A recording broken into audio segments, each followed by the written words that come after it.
Hello all. Today we're going to be talking about tips for how to study for the MCAT. Are you worried about your future? Do you find yourself trying to build study habits, but you don't have an idea where to even start?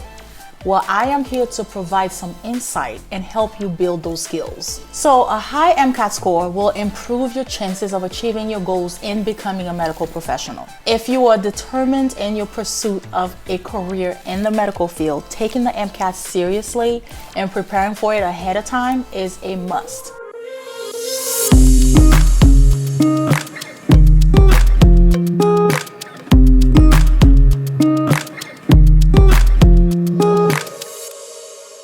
Hey guys, my name is Dr. Ava and I'm an internal medicine hospitalist who, like you, had to go through the possibly intimidating process of preparing to take the MCAT. With my first-hand experience in studying for the MCAT and the goals of achieving at least a 514 on it, I have valuable tips and tricks to successfully study and prepare yourself to take the exam.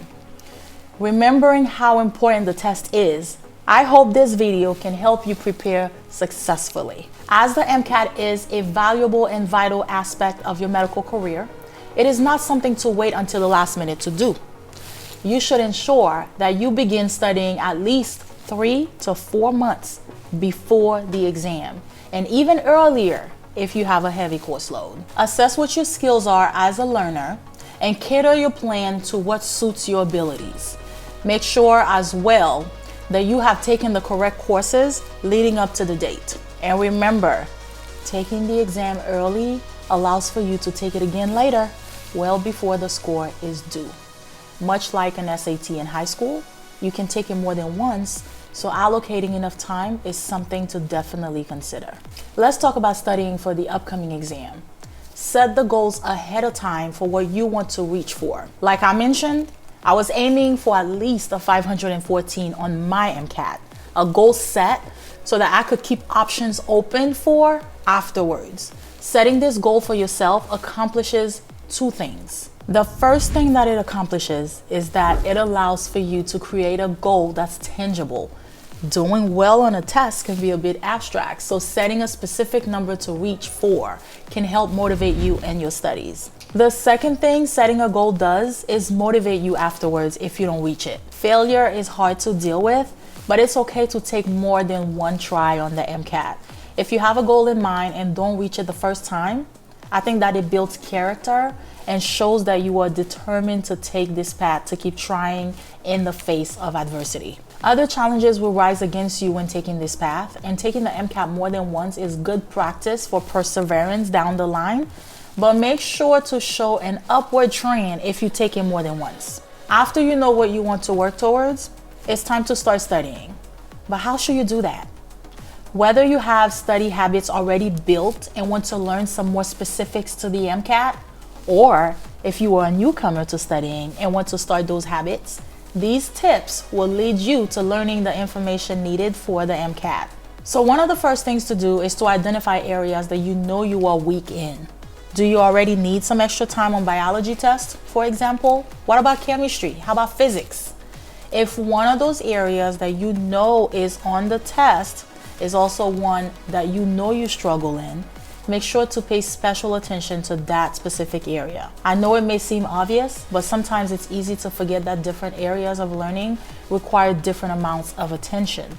Similarly, different people have different areas they struggle with, which is perfectly normal. Once you have identified the areas to prioritize, don't make sure to study them all, you should begin the study process. Keep in mind though, ideally, you should be studying for several hours a day, multiple days a week, for a few months leading up to the exam. This doesn't only make it so that you know the material front and back, but it also gives you enough time to talk to other students, professors, advisors, tutors, or whoever else may help you if you come across information that you are having a difficult time grasping. Asking for help if you need it is a really good thing to do. Find ways to make yourself calm while testing. If you are someone that worries during the test, find some grounding point so that you can keep focused. Whether that's a repetitive motion or a repeated phrase in your mind or something else, make sure that you keep calm. Remember that you can retake the test keeping in mind the calendar year and lifetime repeat limit, and try to keep some of the pressure off yourself. That being said, the time leading up to the MCAT is dedicated to studying, so if possible, limit your other responsibilities. While it's not always possible to go to school without working, make sure to use the time you do have efficiently. Talk to friends and family so that you have a system to support you as you work towards your goals. Review and answer questions repeatedly, even the things you already know.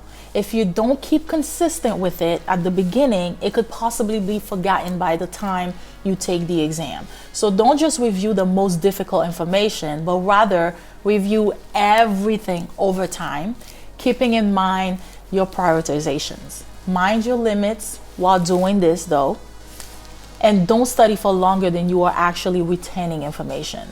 Use the resources available to you. Practice tests reflects the knowledge level you are at. Learn what you don't know and look at what the right answers are. More than that, try to figure out the reasoning behind the right answer so you can reason it out yourself again next time. Khan Academy is a good resource for learning about many different aspects covered in the MCAT and is a good supplement to classes. Flashcards, whether physically or on a site such as Quizlet, are a good way to quiz yourself on definitions and other information that requires a straight recall. Writing them in a way that works both forward and backward is also a good way to learn the information dynamically.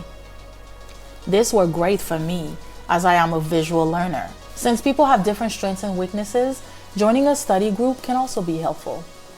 Finding someone or even multiple people to work with does two things. It helps you when you don't know something that they might, and when you do the same for them, it acts as its own form of quizzing. Just be careful to find a group that actually studies though, not one that messes around. While you need to be careful that the information is coming from a reliable source, there are many valuable videos on YouTube to help you with concepts and information that you might be struggling with on your own. While the MCAT is an intensive part of your education, it is a necessary part. Look into different resources and remember that there are plenty available that don't cost money if that's what you are worried about. Creating a study plan ahead of time, knowing the way to study and sticking to both will help you tremendously on the MCAT. If you need to take it more than once, figure out what went wrong, focus attention on that, and then do it again. I believe that with enough hard work and a dedication to taking the exam seriously, you'll be able to get the score that you want. If you want something more personalized for you in a chronological and organized way with my one-on-one support, I have an online mentorship live with me, you and I, together for a whole hour with me teaching you step by step on how you can successfully pass the exam. Click on the link below to learn more. And remember, taking the exam once should be your goal, even though you can take it multiple times. See you next time.